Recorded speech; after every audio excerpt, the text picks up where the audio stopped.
ඔයාටත් පුළුවන් නම් පතුක් මලක් වගේ වෙන්න.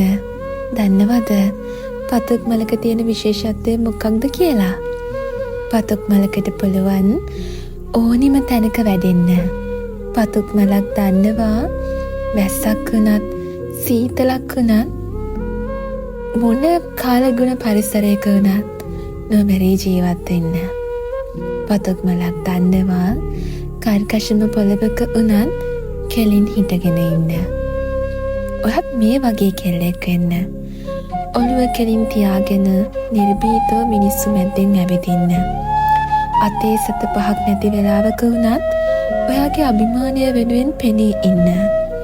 ජීවිතයට කුණාටු වෙන හැම මොහොතකම ශක්තිමත්ව දරාගෙන ඉන්න.